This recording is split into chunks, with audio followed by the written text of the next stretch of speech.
আমার নাম প্রিয়া। আমার স্বামী সৌদি আরবে ড্রাইভারের কাজ করেন, আর তার অনুপস্থিতি আমাকে সবসময় গভীরভাবে ছুঁয়ে যায়। প্রতিদিন রাতে আমি অনেক সময় রোমান্টিক গল্প বা সিনেমা দেখি, যা আমার মনে এক ধরনের আবেগ ও অনুভূতি জাগিয়ে তোলে। আমি সালমান খানের বড় ভক্ত, তার সিনেমাগুলো আমার একাকিত্বের সঙ্গী হয়ে ওঠে। তবু আমার ভেতরে জাগ্রত সেই অনুভূতিগুলো কিভাবে পূরণ করব বা সামাল দেব তা বুঝে উঠতে পারি না। একদিন আমার ভাতিজার কথা মনে পড়ল, যে দেখতে বেশ সুদর্শন ও শক্তিশালী যুবক। তার বয়স ১৯ হলেও তাকে দেখতে ২৫ বছরের মতো লাগে, কারণ সে শরীরচর্চায় যথেষ্ট মনোযোগী। তখন মনে হল, যদি আমার স্বামী দূরে থাকে তবে কেন না এই একাকিত্ব কিছু আনন্দময় মুহূর্তে রূপান্তরিত করি, যেন আমার মনের আশা পূরণ হয়। আমার বিবাহ হয়েছে মাত্র ১ মাস আগে। আমার স্বামী সৌদি আরবে কাজের জন্য চলে গিয়েছে, যার জন্য তাকে সবসময় কাছে পাই না। তার এই দীর্ঘ অনুপস্থিতি আমার মনে এক ধরনের খালি অনুভূতি তৈরি করেছে। প্রতি রাতেই একা থাকার কষ্টে অস্থির হয়ে পড়ি, যেন আমার মনের অনেক ইচ্ছে অপূর্ণই থেকে যাচ্ছে। একদিন একাকিত্ব কাটানোর জন্য আমি সুন্দর করে সাজগোজ করে নিজের ঘরে বসেছিলাম। তখন ভাবলাম, আমার ভাতিজার সাথে কিছু সময় কাটালে হয়তো মন কিছুটা ভালো লাগবে।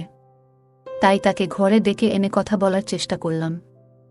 আমাকে দেখে সে হাসল এবং বলল, আপনি আমাকে যা বলতে চান খোলাখুলি বলুন। আমি সব শুনতে রাজি আছি। তার কথা শুনে কিছুটা বিস্মিত হলেও একটা শান্তি অনুভব করলাম, কেননা এতদিন নিজের মনের কথাগুলো কারো সাথে শেয়ার করিনি। অবশেষে আমরা দুজনেই গল্প করতে করতে সময় কাটানোর সিদ্ধান্ত নিলাম, যা আমাদের দুজনের জন্যই এক ধরনের স্বস্তি আর আনন্দের মুহূর্ত ছিল। তারপর বন্ধুরা, আজকের গল্পটা অনেক বেশি স্পেশাল। আশা করছি তোমাদের ভালো লাগবে। আমার ছোটবেলা থেকেই বিয়ের প্রতি আগ্রহ ছিল। প্রায় ১২ বছর বয়স থেকেই আমার মধ্যে এক ধরনের আকাঙ্ক্ষা জন্মেছিল। স্কুল ও কলেজে বন্ধুরা মাঝে মধ্যে মজার ছলে বিভিন্ন রোমান্টিক গল্প বা হিন্দি সিনেমা দেখাত, যেগুলো দেখার পর নিজের আবেগ সামলানো কঠিন হয়ে পড়ত। এভাবেই বিয়ের ইচ্ছা আমার মনে গভীর হয়ে ওঠে। কিন্তু সুন্দর না হওয়ায় অনেক প্রস্তাব ফিরিয়ে দেয়া হতো, যা আমাকে ভীষণ কষ্ট দিত। অবশেষে বাবা মা একটা প্রস্তাব পেলেন আর দ্রুত বিয়ের সিদ্ধান্ত নিলেন। ১ মাসের মধ্যেই বিয়ে হলো। নতুন জীবনে প্রবেশ করে আমি খুব খুশি ছিলাম। তবে বিয়ের কয়েকদিন পর জানতে পারলাম, আমার স্বামী সৌদি আরবে ড্রাইভারের কাজ করেন এবং ১ মাস পরেই আবার চলে যাবেন। এটা শুনে আমার মন ভেঙে গেল। আর কান্না আটকে রাখতে পারলাম না। এভাবেই আমি তার অনুপস্থিতি সত্ত্বেও নিজের অনুভূতিগুলোর সাথে মানিয়ে চলার চেষ্টা করছিলাম, কিন্তু প্রতিনিয়ত তার কাছাকাছি থাকার চাওয়াটা আমার মনকে অস্থির করে তুলেছিল। রাতে আমি ভালো করে ঘুমাতে পারতাম না। আমি একদিন স্বামীকে জিজ্ঞাসা করলাম, যদি তোমাকে সৌদি আরবেই থাকতে হয় তাহলে বিয়ে কেন করলে? তিনি আমাকে বললেন, আমার ছোট ভাই বোনেরা এখনো পড়াশোনা করছে, আর আমার ভাতিজার দেখাশোনা আমাকেই করতে হয়। তারা নিজেদের পায়ে দাঁড়ানো পর্যন্ত সংসারের দায়িত্ব আমার উপরই থাকবে। এখানে থাকলে এত টাকা উপার্জন করতে পারতাম না, তাই সৌদি আরবে যেতে হয়েছে। তিনি আরও বললেন, সৌদি আরবে এমন একটা কাজ করি যাতে করে বাড়িতে কখনো টাকার অভাব না হয়। তখন আমি বললাম, তাহলে আমাকেও সঙ্গে নিয়ে চলো। তিনি মৃদু হেসে বললেন, এটা এত সহজ নয়। সেখানে আমার নিজের কোনো বাসা নেই, আর ভাড়াও খুব বেশি। আমরা অনেকজন মিলে একটি ঘরে থাকি, তাতে আমাদের খরচ কিছুটা কম হয়। এরপর তিনি বললেন, আমি বছরে একবার আসি, সেটাও মাত্র ১ মাসের জন্য। তার এই কথা শুনে আমার মন ভারাক্রান্ত হয়ে গেল। মনে অনেক কষ্ট হলো এবং ক্ষোভও জন্মালো। আমার বিয়ে খুব সাদামাটাভাবে হয়েছিল এবং যেসব স্বপ্ন দেখেছিলাম তার কিছুই পূরণ হয়নি, কিন্তু সবকিছু সহ্য করে চলছিলাম।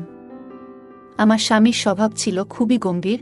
তিনি কখনো খোলাখুলি কথা বলতেন না বা তার সমস্যার কথা প্রকাশ করতেন না। সবকিছু জেনেও আমি নিজেকে ধৈর্য ধরে সামলে নিয়েছিলাম। আমার স্বামীর বিয়ে করাটা মূলত পরিবারের ইচ্ছাতেই হয়েছিল, যেন তিনি পরিবারের কাজে সাহায্য করতে পারেন। রাগ হলেও আমার স্বামীর উপর কোনো প্রভাব পড়ল না, আর তিনি সৌদি আরব চলে গেলেন। আমি আবারও একাকিত্বে ডুবে গেলাম। রাতের বেলা ঘুম আসত না, তার সঙ্গে কাটানো মুহূর্তগুলো বারবার মনে পড়ত। দিনগুলো কেটে যেত, কিন্তু তার সঙ্গে তেমন কোনো যোগাযোগ হতো না। শুধু রাতে মাত্র ১৫ মিনিটের জন্য ভিডিও কল করত, আর সেই সময়েও সে শুধুমাত্র পরিবারের খোঁজ খবর নিত। আমি চেয়েছিলাম তার সঙ্গে মনের কথা শেয়ার করতে, কিন্তু তার কাছে সেই সময়টুকু ছিল না।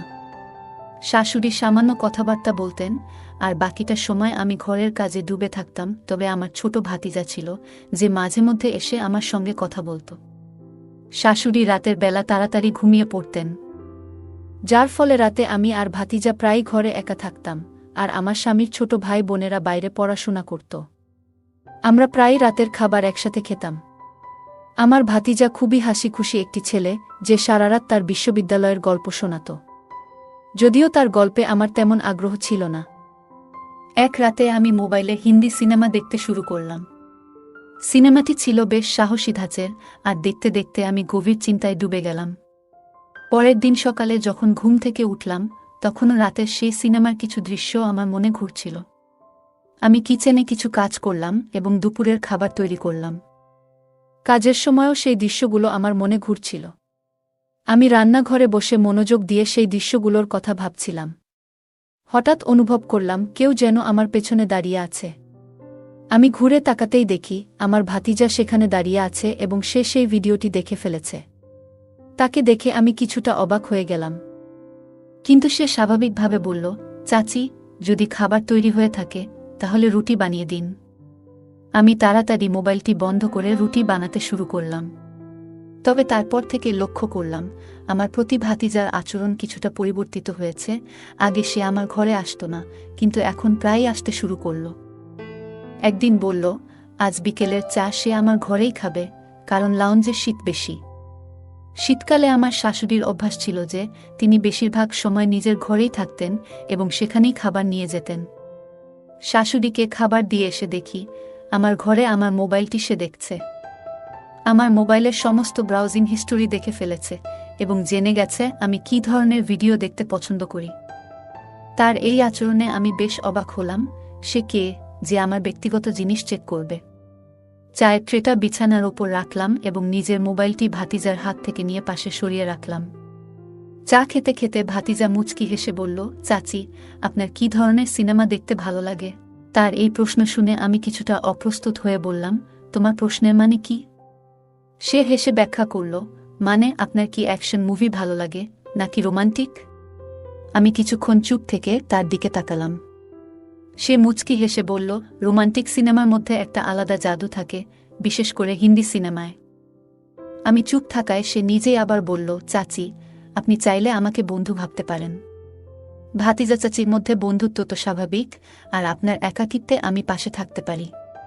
তার কথাগুলো শুনে আমি কিছুটা লজ্জা পেলাম এবং বললাম, আমার মাথা একটু ব্যথা করছে। তুমি চা তোমার ঘরেই গিয়ে খাও। যদিও আমি বন্ধুত্বপূর্ণ থাকতে চেয়েছিলাম, তার কথার ধরনে কিছুটা অস্বস্তি অনুভব করছিলাম। অবশেষে বিরক্তি চেপে রাখতে না পেরে কড়া সুরে বললাম, তোমার নিজের ঘরে যাও। এখানে বসার প্রয়োজন নেই। তোমার চা নিয়ে চলে যাও। সে এক মুহূর্ত থেমে বিনা দ্বিধায় কাপটা হাতে তুলে নিল এবং নিজের ঘরের দিকে পা বাড়াল।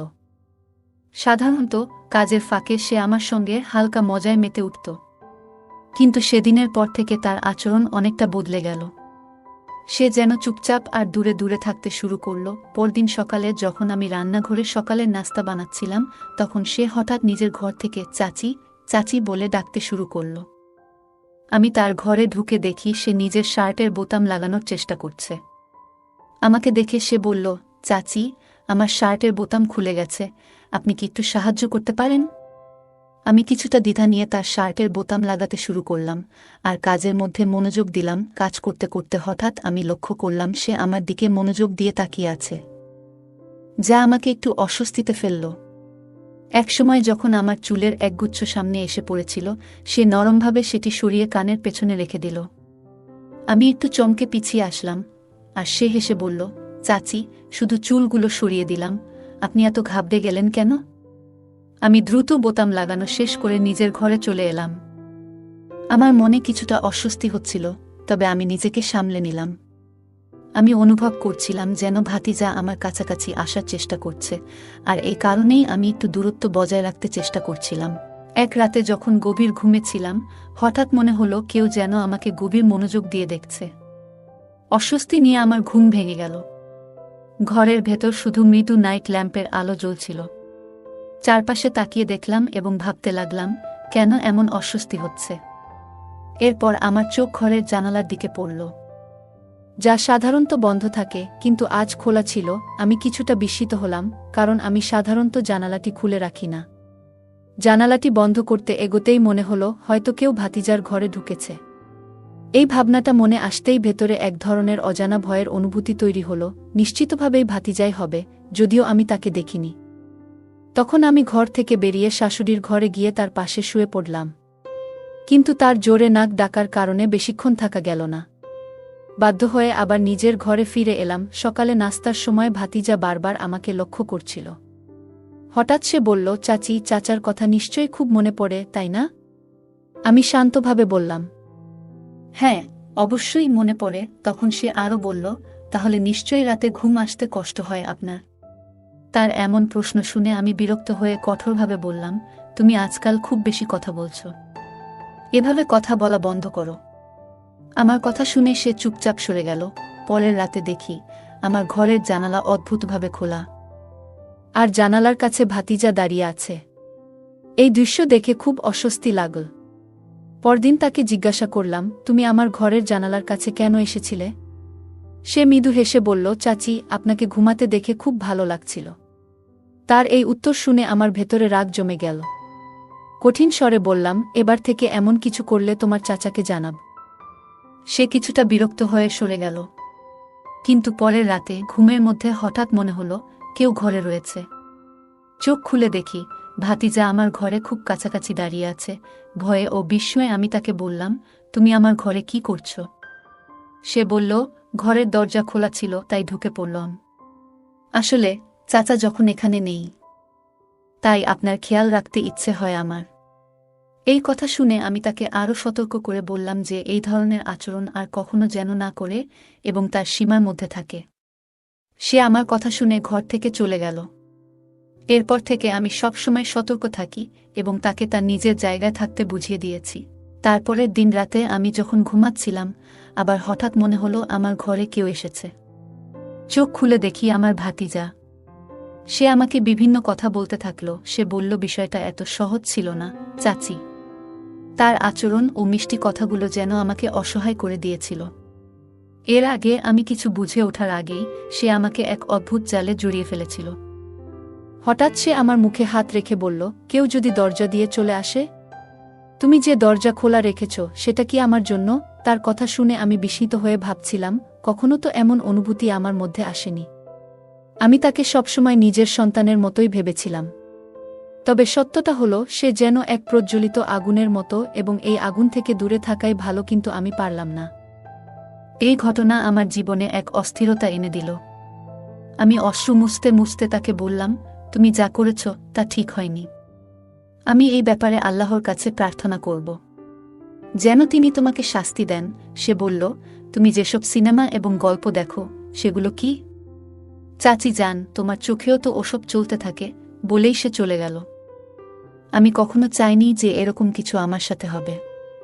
পরের দিন আমি কোনো কিছু না বলে মায়ের বাড়ি চলে গেলাম। মনে মনে ভেবেছিলাম, আমি কি আমার স্বামীকে সবকিছু জানাবো? আমি এতদিন এই কথা কাউকে বলিনি। কিন্তু পরের দিন আমার একজন বন্ধুর সঙ্গে দেখা হলে আমি তাকে পুরো বিষয়টি খুলে বললাম। তিনি বললেন, তোমার শুরু থেকেই তুমি তোমার ভাতিজার প্রতি খুব বেশি খোলামেলা ছিলে। আর যদি তুমি এই ঘটনা তোমার স্বামীকে বলো, তাহলে সে তোমার কথা বিশ্বাস করবে না, বরং তোমাকে খারাপ মানুষ হিসাবে ধরে নিবে। তাই এটা এখানেই গোপন রাখো।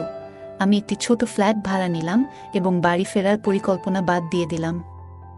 এই সময় আমার চিন্তাভাবনাগুলো পরিষ্কার হতে শুরু করল এবং আমি অনুভব করলাম যে আমি বেঠিক পথ থেকে সরে আসছি। তাই আমি মোবাইল থেকে সব অপ্রয়োজনীয় ভিডিও এবং সিনেমা মুছে ফেললাম। কিছুদিন পর আমার ভাতিজার বিয়ের সময় ঘনিয়ে এলো। তখন আমি আমার স্বামীকে জানালাম যে আমি তার সঙ্গে দেশে ফিরতে পারব না। আমি সৌদি আরবেই থাকতে চাই। আমার স্বামী একা দেশে গেলেন, কিন্তু এক সপ্তাহের মধ্যেই ফিরে এলেন। তিনি বললেন, আমি তোমাকে খুব মিস করেছি, তাই ফিরে আসতে বাধ্য হলাম। 6 মাস পরে আমরা জানতে পারলাম যে আমার ভাতিজার স্ত্রী অন্য কারো সঙ্গে ধরা পড়েছে। এই ঘটনা আমার মনে এক ধরনের শান্তি নিয়ে এলো, কারণ যে ব্যক্তি একসময় আমার জীবনের শৃঙ্খলা নষ্ট করেছিল, তার প্রতি আল্লাহ ন্যায্য বিচার করেছেন। অল্প কিছুদিনের মধ্যেই আল্লাহ আমাকে মা হওয়ার সৌভাগ্য দিলেন। আমার যমজ সন্তান হল এবং আমি তাদের ভালোভাবে বড় করার চেষ্টা করছি। আজ আমি আমার স্বামী ও সন্তানদের সঙ্গে একটি সুখী জীবন কাটাচ্ছি। গল্পটি আমাদের শেখায় যে ধৈর্য, আত্মসংযম এবং সঠিক পথে ফিরে আসা জীবনের মান উন্নত করে। এটি আমাদের শেখায় যে সম্পর্কের ক্ষেত্রে সতর্ক থাকা এবং সুস্থ সীমারেখা বজায় রাখা অত্যন্ত গুরুত্বপূর্ণ। কঠিন পরিস্থিতিতে ধৈর্য ও প্রার্থনা আমাদের মনোবল বাড়ায় এবং সমস্যার সমাধানে সহায়তা করে। গল্পে নারী ভাতিজার নেতিবাচক আচরণ থেকে নিজেকে দূরে রেখেছেন, যা মানসিক শান্তি বজায় রাখতে সাহায্য করেছে। অপ্রয়োজনীয় বিনোদন থেকে নিজেকে সরিয়ে তিনি একটি আত্মনিয়ন্ত্রিত জীবন বেছে নিয়েছেন, যা জীবনের মান উন্নত করে। শেষে ভাতিজার স্ত্রীর বিশ্বাসঘাতকতার ঘটনা আল্লাহর ন্যায় বিচারের প্রতি তার বিশ্বাস দৃঢ় করেছে এবং তাকে শান্তি দিয়েছে। এটি আমাদের মনে করিয়ে দেয় যে ন্যায় উপর আল্লাহর উপর নির্ভর করাই সঠিক পথ। বন্ধুরা, যদি এই গল্পটি ভালো লেগে থাকে তাহলে দয়া করে ভিডিওটি লাইক করুন এবং আমাদের চ্যানেলটি সাবস্ক্রাইব করুন। পাশে থাকা বেল আইকনটি প্রেস করুন, যাতে করে আমরা যখনই নতুন ভিডিও আপলোড করি তার নোটিফিকেশন সবার আগে আপনার কাছে পৌঁছে যায়। ধন্যবাদ। দেখা হবে আমাদের পরবর্তী ভিডিওতে।